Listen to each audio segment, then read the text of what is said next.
I went into the training. Look, I wasn't skeptical, but I sort of went down and I was like, I've done sales and marketing. Like, what can I learn about sort of sales and marketing as an example? But it was eye-opening. It was 6 days down in Melbourne, so it's quite a big commitment. It was a great 6 days. Even just the networking with the other sort of franchisees or potential franchisees down there. We set up a bit of a sort of Jim's Mowing WhatsApp group with the other franchisees that were down there for 6 days as well. And we sort of shared some ideas, and you sort of come away very, very empowered and ready to sort of go and start doing what you need to do as far as running a business.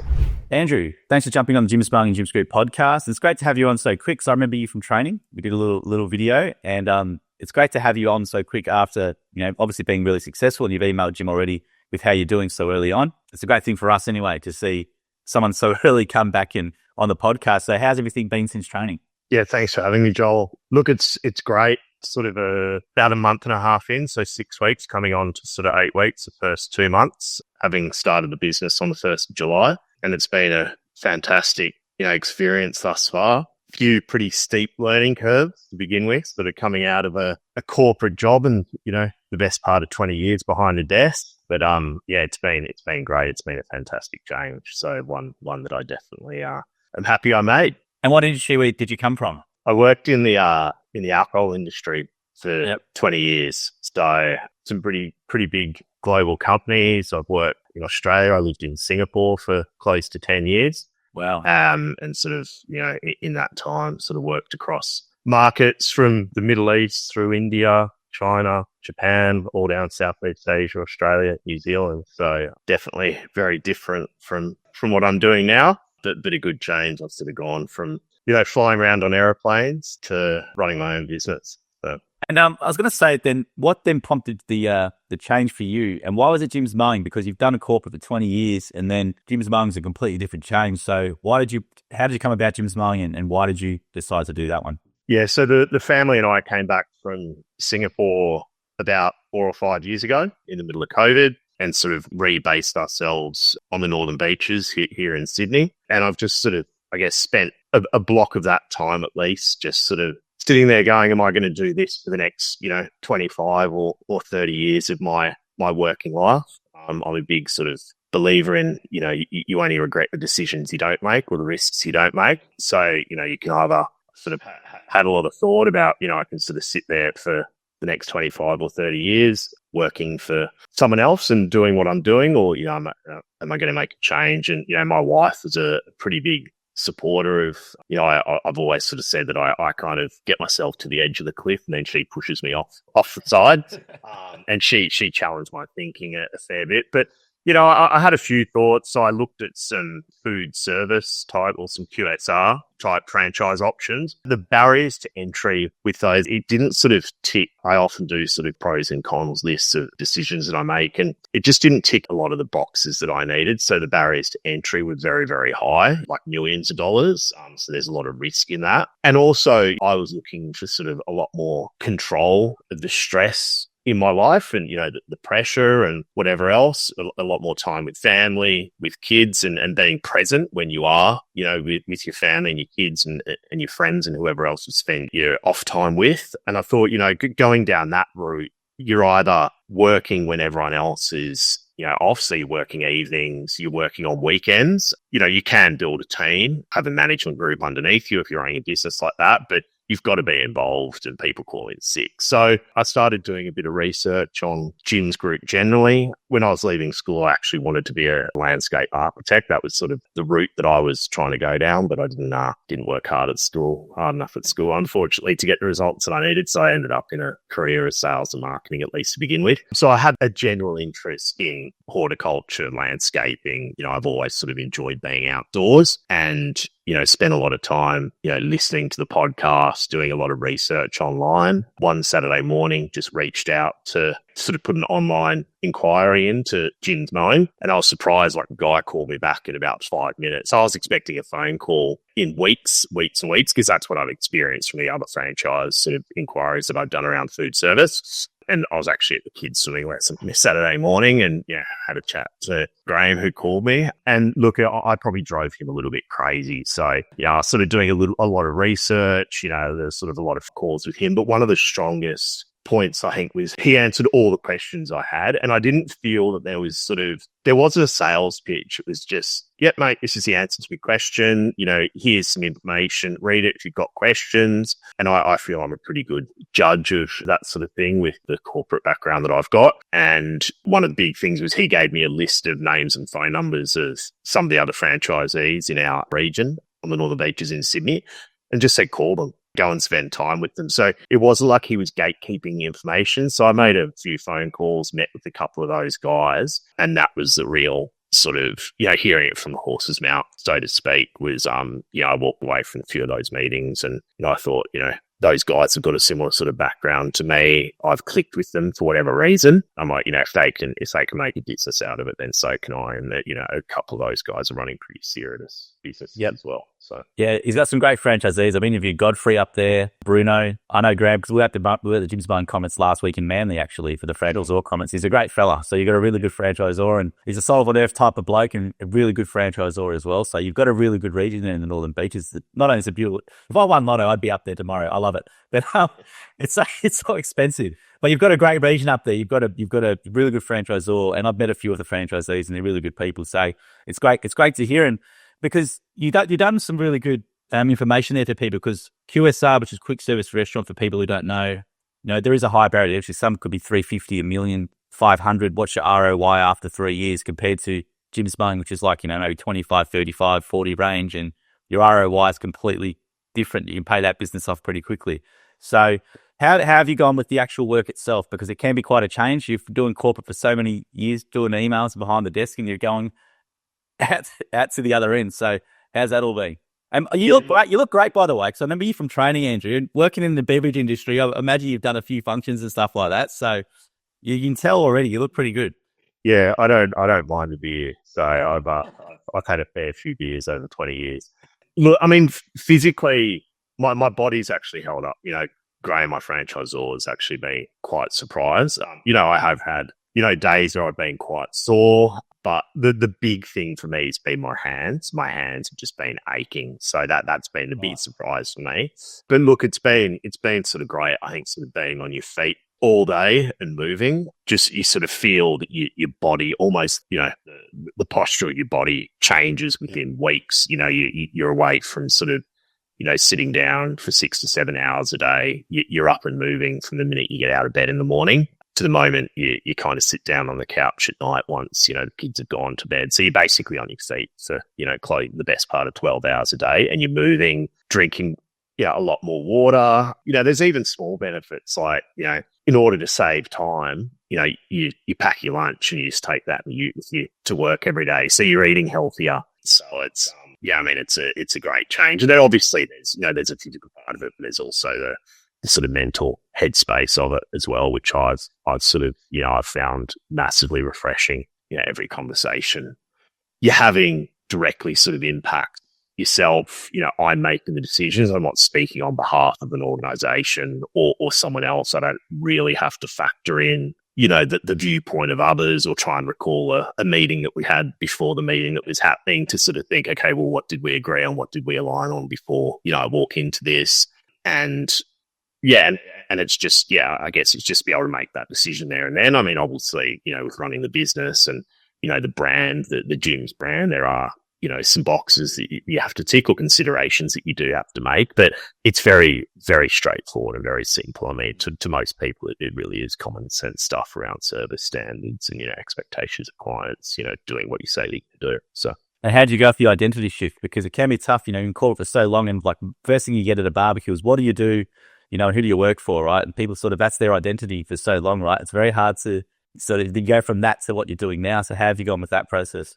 Yeah, so it's interesting. I've always, the first question most people do ask when they meet you is, what do you do for work?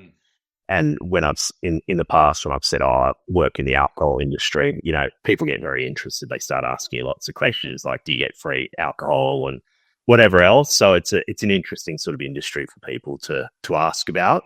So there has obviously been that identity shift, but I think when I now have those conversations, people sort of confidently say, I own my own business and this is what I do. People are still very, very sort of interested in that and, engage in conversation, and, it's probably a little bit more passionate you can sort of speak to about it as well. But, I have had a few interesting sort of, when you sort of, I find a lot of the work that I'm getting is, you're working out the front of a client's house, in uniform, and you might be, doing some edging or something like that, and you stop and let a lady walk past, with her dog and sort of say hi, and that might straight away engage conversation, has led to leads over the last few weeks, or at least inquiries about work.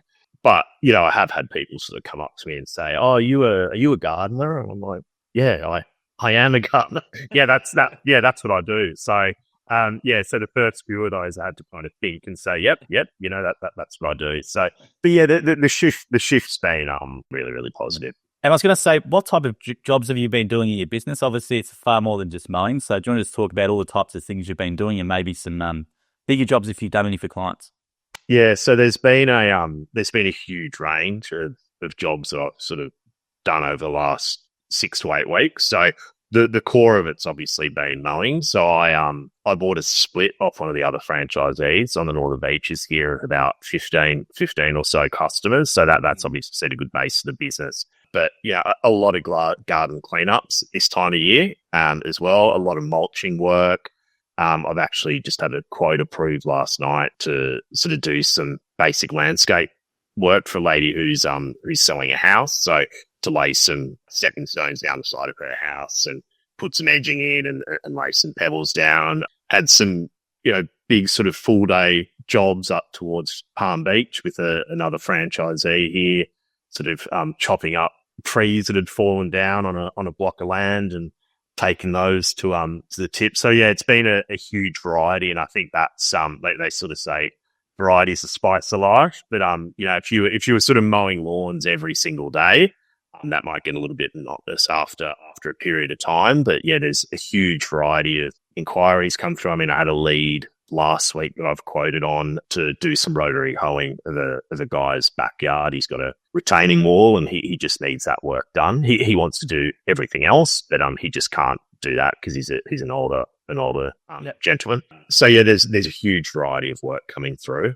I think those inquiries for work, even through the gym's sort of system through the leads, is even still quite strong even at this time of year in the middle of winter, and we've had what feels like months and months worth of rain in Sydney over the past. You've had a lot of rain, and yeah, for the huge amounts. But yeah, it's averaging about sort of a lead every 2 to 3 days at the moment, which is still quite strong. And obviously, spring winter even hit yet.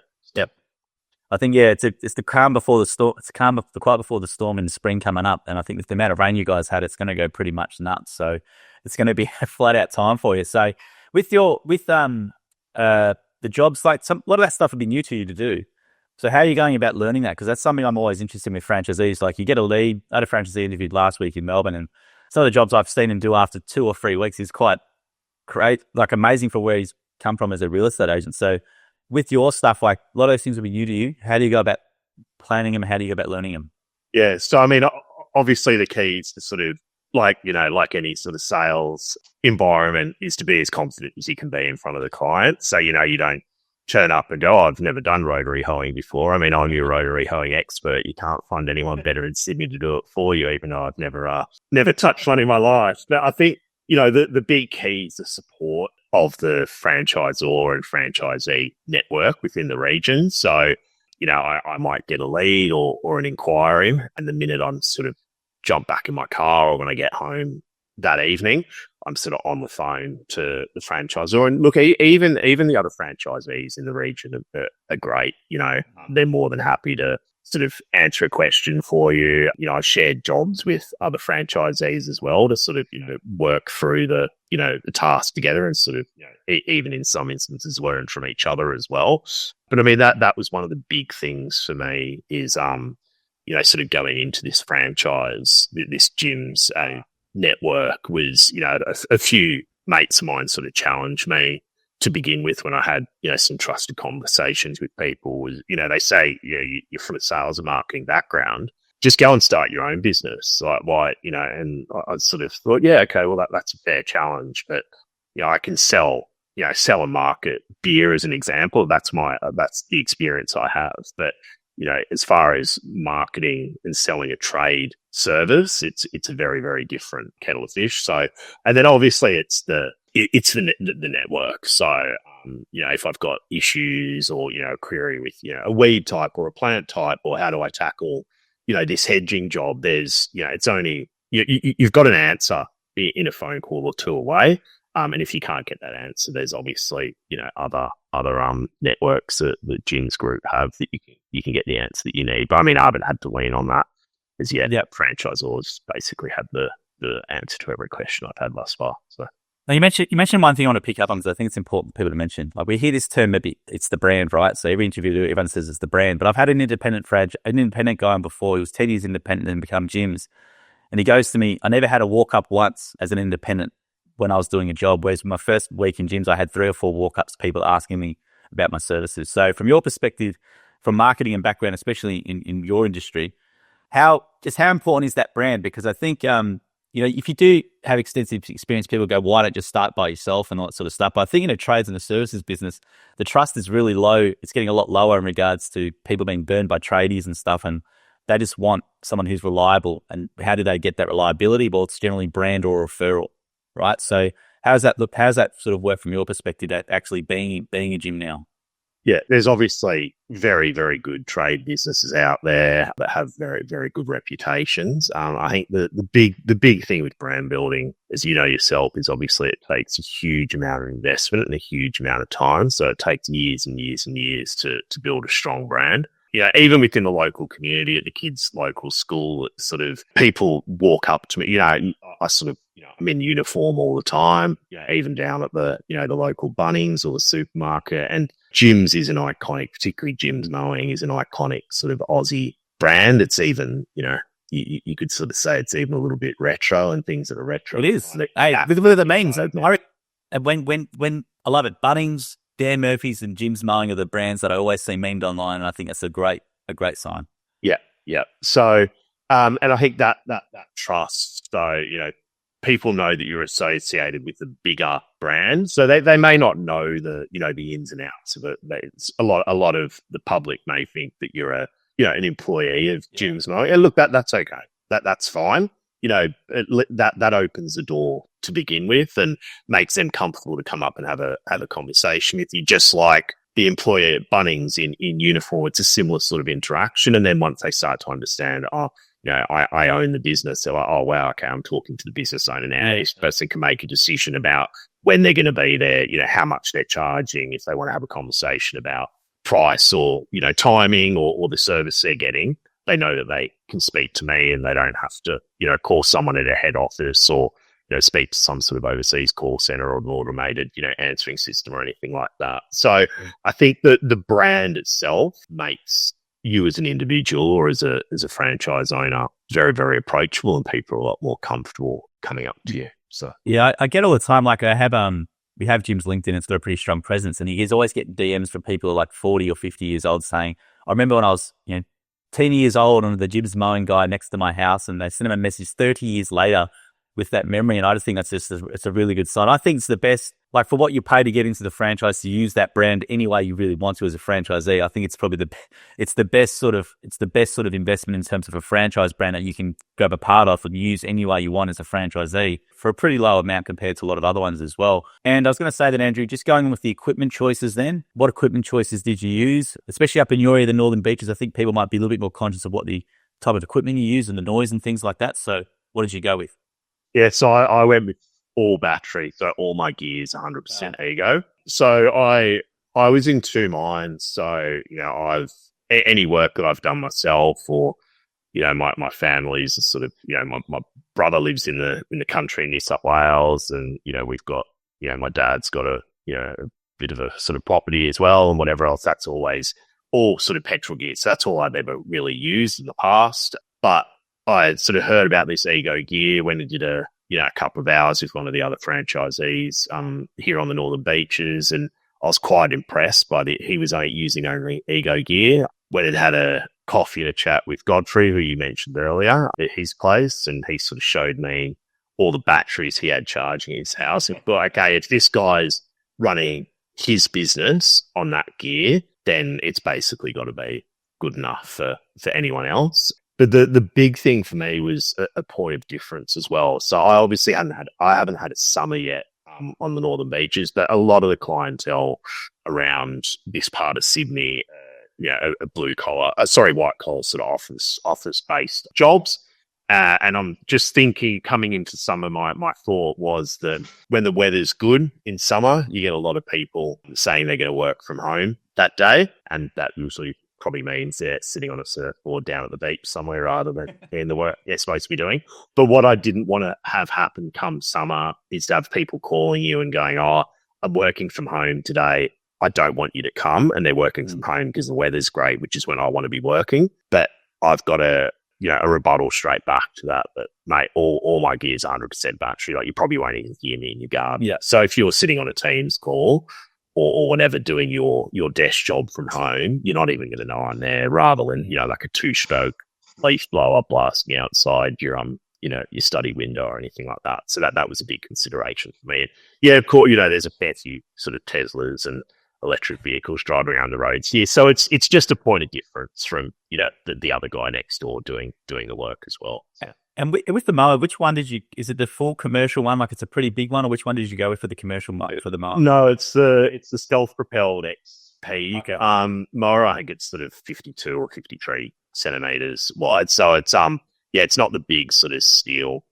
commercial or the alloy commercial one. It's sort of the bigger of the sort of the plastic ones that they make. So I mean, obviously a lot of the properties in this part of Sydney are quite hard to access. There's a lot of places, hills, and there's a lot of carrying stuff upstairs. And it's been great. There hasn't been a job that I haven't been able to tackle with that so far. I do have an older sort of 4-stroke, traditional petrol mower under the house here. I thought, look, I'll just hold on to that if there is ever a job that comes up that I need something, but I haven't had that at this point yet. So and how many batteries are you running? Great.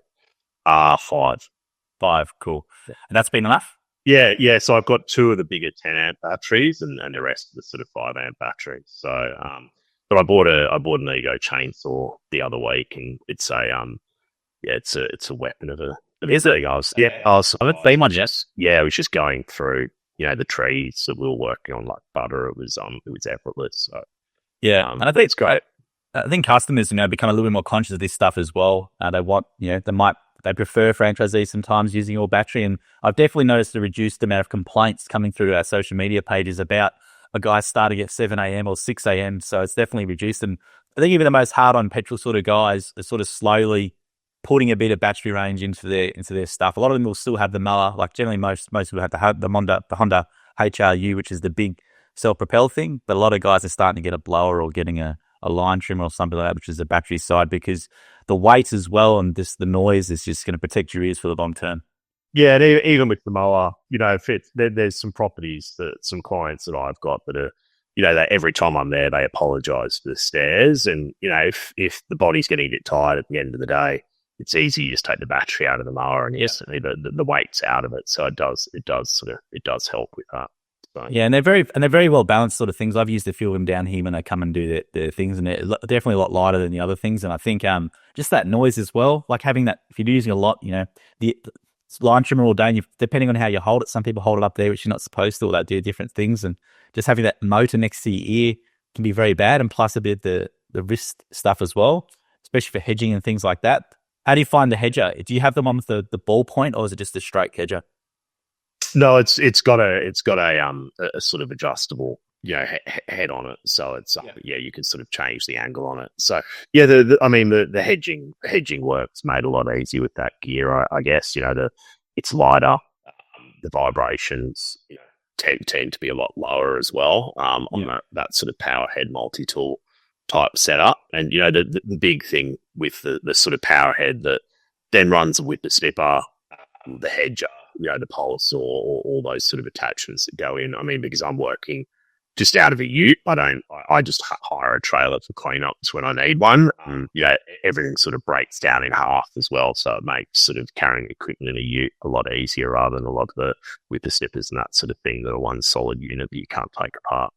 And what jobs do you enjoy best, Andrew? What work do you like doing the best? Look, as the big thing, sort of, you're getting job satisfaction 5 or 6 times a day. The garden cleanup work is hard work, but it's very, very satisfying. And I mean, I enjoy, the hedging work a lot as well. So the lawn mowing, I think the lawn mowing will get a lot more enjoyable in summer when the grass is actually growing. So at the moment, it's more a sort of debris cleanup type job, and there might be a bit of grass that comes up when you do the mowing work. But yeah, the hedging work's really enjoyable. And I think as far as satisfaction goes, the sort of, the clean up and sort of, I guess, garden rejuvenation type work, whether it's mulching or whatever, and sort of, refreshing someone's property. And, I've done a few jobs already getting people's properties ready for sale, and to sort of walk away and go, wow, I might make a serious difference to the amount of money that client might sell their property for just by doing some work in their garden. Adds a lot of satisfaction. And then, of course, they're super happy with the result. You might sort of get that lucky trifecta where you then continue to do the gardens in the new place they bought, and then also get the person that bought the house from them as well. But, that drives referrals and, word of mouth as well. That, this guy did a great job and sort of delivered the result that we needed. So. Absolutely. And how did the training hold you in good stead? Because it's more theory-based than Melbourne, and there's not much, you don't really learn, I guess, too much on the tools down when you do the training. No. So how did that hold you in good stead for what you're doing? Yeah, I went into the training. Look, I wasn't skeptical, but I sort of went down and I was like, I've done sales marketing. Like, what can I learn about, sort of sales and marketing as an example. But, it was eye-opening. It was 6 days down in Melbourne, so it's quite a big commitment, particularly with a young family, both adults in the house working. But it was a great 6 days. Even just the networking with the other sort of franchisees or potential franchisees down there. We set up a bit of a sort of Jim's Mowing WhatsApp group with the other franchisees that were down there for the 6 days as well. And we've sort of shared some ideas, and people have been checking in with how everyone's going. The accommodation down there is great. There's no shortage of food, and there's a little bar. So it's a very well set up center down there. And just the content, I mean, it's a full on couple of days, or 6 days. But you sort of come away very, very empowered and ready to sort of go and start doing what you need to do as far as running business. There's a lot of information, but it's very, very well delivered in a way that's, very consistent, and you can really take away the key points. So no sort of topic deliveries, over sort of 30 minutes or so. So you can sort of take away the bite-sized chunks and go and implement it in the business that you're setting up and running. Technique-wise, how long did it take you to get comfortable? Because, you come from 20 years doing corporate, like technique-wise, like line trimmer, mowing, how long did it take you to get comfortable with the equipment? Oh, look, I'd probably say I'm still getting there. So I was, but I've seen already, in sort of the last 6 weeks, there's, most clients I probably service twice, probably since I'd started, just with obviously the frequency in winter. But I've noticed already that I'm getting a lot faster. That second visit, you sort of, your system, or when you approach the property, you're learning basically from every visit that you do. And I can feel that, like edging with line trimmer as an example, when I first started, it was quite slow, and you sort of take your time. And that's what Graham, my franchisor, was sort of saying constantly. He was just saying, don't rush it, just do a good job, take your time, and you'll get fast. Like, don't put pressure on yourself to, because the guy that you bought the split from might have done that job in, 30 minutes. If it takes you an hour, that's fine. In a few months' time, you'll be down to 30 minutes as well. But it's all about deliveries and product to the client, and not sort of rushing the work. But I can feel myself getting faster and faster in the technique, improving. And you just sort of, every job you do, you learn. Graham's always saying, what did you learn from that? Write it down, and read that notebook. Right? Did you underquote? What was the reason for that? Did the job take longer? take those learnings away and then, apply them. And it's even, doing hedging work and that sort of thing. You might go, oh, okay, I should have mowed the lawns after I did the hedges. All right, that was a rookie error. I'll keep that in mind and approach it a different way next time I do it. I mean, the big things being that, if I'm up in the backyard, it's sort of every time we've got to go back to the ute, always take something with yourself. Like never sort of make a trip, never make an empty-handed trip. So if you're done with the whippersnipper and you're going to get your leaf blower out of the ute or something like that, take the whippersnipper and put it away so that you don't have to, double up that brick. So yeah, absolutely. Those little tricks of the trade. I know Jim's sort of obsessed with that sort of stuff when he does his ethos on about how to get around a tree quicker and all that sort of stuff. And that's what he was brutally efficient with. So similar sort of thinking. And I was going to say as well, with income wise, you've been happy with what you've been doing so far in the business, or? Yeah, look, I've been quite surprised. So I mean, it's obviously very early days. The big focus for me at the moment is just setting that sort of base of revenue and trying to get an understanding of, obviously built some models in the lead up to this, and it's just sort of going back and comparing that, and it's about in line with what I thought, but then it's obviously, just understanding the cost. And over the last sort of, 6 to 8 weeks, there's been some startup costs that's got to go into the business. Like, I've had to buy a chainsaw. And, there's other little bits and pieces that do add up. So I'm sort of taking that hit now where the profit may not be as high as what it could be for now, but I'll wear that and, make those investments that I need to make now. So then coming into spring and then summer, I'm actually getting a true read of what the operating cost of the business really is. And, with that revenue obviously increasing, and then, sort of just to understand the profitability a little bit clearer with a view to, probably having to get some sort of staff member or offsider on with me pretty soon, because I'm already starting to scratch my head and trying to work out how I'm going to get all the work done when the frequency doubles when summer comes. So it's a good problem to have. Yeah. And I was going to what's been the biggest challenge for you doing this business so far? What have been some of the challenges?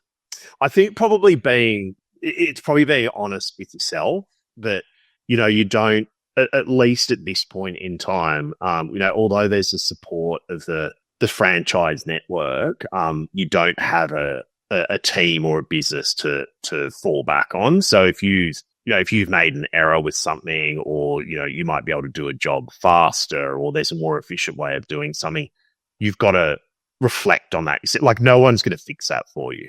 So, coming out of the corporate, business, you might, work in a sales team where, there's, you can lean on other people a lot more. So, I think within this business, you've got there's plenty of people there that are willing to help you, but you've got to put your hand up and ask the question, right? Because otherwise you just sit there and suffer in silence. And there's plenty of people that are happy to help, or there's no such thing as a stupid question, but you've got to sort of, I guess, put your barriers down and be a bit vulnerable and just go, look, I'm struggling with this, or, I've screwed up here or whatever. Like, you may have, I had an instance in the last week or so where I massively underquoted a job. Like, I thought it was going to take me 4 hours, but it was probably more like 2 days worth of work. Shit. And my franchisor was like, mate, it's fine. It's just a learning experience. And that was one of the big reasons why I started in winter as well. Was part of my planning in my head was, right, I can make these errors in winter to a certain point,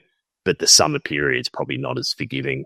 So if you've got a backlog of work, you may it's a lot harder to catch that up. Whereas at the moment, there's some free hours in the day where you can go back and finish things off if you need to. So I think underquoting's a rite of passage, Andrew. I've done 500 of these interviews, and it's always underquoting at the early days. It's just one of those things. Unfortunately, it's very hard to get right at the start. So I think quoting is probably a common thing. So it's almost like a rite of passage. And I've had some really great clients as well. Like, I've been honest with them as well and said, look, I've sort of undercooked. It's more just in a conversation at the end, and it's more managing their expectations that they may have thought that I was going to be there for. And look, sorry, I was here for the whole day. That might have disrupted you a little bit. Because I always try, although I'm not going to tell them exactly how long the job will take, I might say to them, look, I'll always sort of say, I'll be with you at about 9, or, 9:30, and I expect to be done by around lunchtime. But if it blows out for the whole day, then I'm honest, apologize with things. And I've even had clients who've said, look, I'm really sorry to sort of hear that. Just invoice me the extra you need to invoice me. Oh, really? Yeah, and I've sort of said, no, I need to wear that. That's on me. I don't expect you to pay for that. But, so I think, if you've done a good job, and your customers have seen that you've worked hard and you've done what you said you're going to do, no one's got an issue with that. You've just sort of got to learn and move on. So I think having that conversation's the key, and just being open and honest with people. I think most people are pretty accommodating, which is great to hear. Cool. Andrew, is there anything else I haven't asked you that I should ask you reckon that maybe you want to share? Look, I mean, a few of my sort of little tips, I guess, from the first 6 to 8 weeks of running this business are, I've done a lot of focus on sort of networking. So it's been really, really surprising. Even, close mates from school, how willing they've been to sort of back your decision, get you to come and do work for them. So I think your network's really, really important. I've learned on my network a lot. It's been surprising, even real estate agents that I've had, dealings with in the past have sort of said, it's like other small business owners. Although, a lot of the real estate agents in this part of Sydney are far from small business owners, but, they're willing to sort of help other people out. I think it's almost at least it used to be an Aussie way of doing things, is sort of helping each other out. So I think the network's been a huge thing, even the local school, local sort of sports clubs and that sort of thing. People are sort of happy to give you a crack and, at least give you the opportunity. And on that networking point, I mean, I've got a fair few leads and work, even just connecting with the other gyms franchisees. So, there's a pool guy on the Northern Beaches here that, I've sort of connected with, and he's pushed a bit of work my way. I've had cross-divisional leads opened up as well for sort of pressure washing. So to just sort of, cover that winter gap. And, a big focus that I'm sort of pushing with the business at the moment as I introduce myself to new clients and sort of build the business is I take a view that every time I walk into a client's garden, I want to tell them one thing about their garden or the local area they live in. So as an example, they might have a big viburnum hedge in the back of their garden, and the hedge might be great. They might want rotary hoeing done as an example. But I might make a comment to them about viburnum hedge. The hedge looks great. You'll notice, the green shoots and new green leaves are coming through on it. And that's sort of the first, signs of, spring potentially coming. Just something like that. So they go, oh, wow, okay. It may not be, something very detailed to do with horticulture. It might be something around the, school down the road, or the person that lives 4 doors down that, I might know of or whatever. But the big thing for me is it sort of leaves a lasting impression with that potential client or that client. So every time they walk out their back door in the morning and they see the hedge, it might remind them of me, and they think, oh yeah, I probably should call that guy back or get him to come and do that work. So it's just leaving that lasting impression. And I think the other big one that I'm focusing on and will continue to focus on is it's sort of one of the sales rules 101 is, if you don't ask the question, the answer's always no, right? So, just ask, and you never know what the answer will be. But if you don't ask, then the answer's always going to be no. So whether it's that extra, or, just doing those little extras, I've picked up a fair bit of work. I might be doing it's the hedging job at someone's house, and it doesn't take a lot of effort to go next door and just knock on the door and say, oh, hey, mate, look, I'm just doing the hedge. I'm worried about your car parked in the driveway with leaf litter coming over. But, if you might want to move your car, but if you don't, I'll make sure that I blow it down and clean up around. And I've had a fair few people go, oh, wow, do you do hedges? Can you quote me on mine as well? So it's those little sort of 1% things that you do that can make quite a considerable sort of difference. And it gives you an opportunity to go and knock on someone's door. It's gone from a sort of cold call, begging someone for work with a business card, to actually a proactive way of approaching someone. And I love that tactic. Respect. Yeah. I'm going to remember that one. That's a good tactic. I haven't heard anyone say that before. They generally just introduce themselves, but to do that's a really good opens the door straight away. Yeah, and you're trying to, you're coming off. I'm trying to help. Hopefully not, with the car. So I think it's a really good tactic, which I'm going to clip that one up and use that one. It's a good one. But Andrew, thank you very much for your time today. We appreciate it. I'm really happy to hear how well you're doing. It's good for us because I obviously do a lot of these interviews and stuff, and we hope that it marries up to the expectations before. Well, has it married up to the expectations of what you thought it would be? Yeah, very much so. Yeah, and exceeded it. So, just particularly from the big sort of lifestyle change, it's been fantastic. It's I don't that sort of Sunday morning or that Sunday afternoon, Sunday evening dread of the week to come. And have I got this meeting on a Wednesday? Have I prepared for it? All this work you've got to do. It's like, well, on a Sunday now, I just look at my diary and go, well, that's the work I've got to do on Monday. So great, I'll get up on Monday morning and get stuck into it and send the invoices off, and we're good. And this is probably the first Zoom you've done in a couple of months as well. I'm sure you. Yeah, so I'm missing those. Yeah, but I haven't been on a Zoom call for sort of 8 weeks. I haven't opened up PowerPoint. Yeah, and I hope it's a lot longer than 8 weeks. So I'm on the next one as well. So. No, we appreciate your time. Great to see you again, Andrew. Really great for your success. Hope in a couple of years we can check back in. Thanks again. Sure. Thanks, Joel. Thank you for listening to the episode of the More Than Just Mowing podcast by Jim's Mowing. If you do need help with your local gardening expert, please give us a call at 131 546 for Australia, 0800 454 654 for New Zealand, or head to jimsmowing.com.au or jimsmowing.co.nz. If you liked what you heard, please make sure you leave us a review as well, wherever you consume your podcast. We appreciate your support. And until next episode, we hope you have a great week.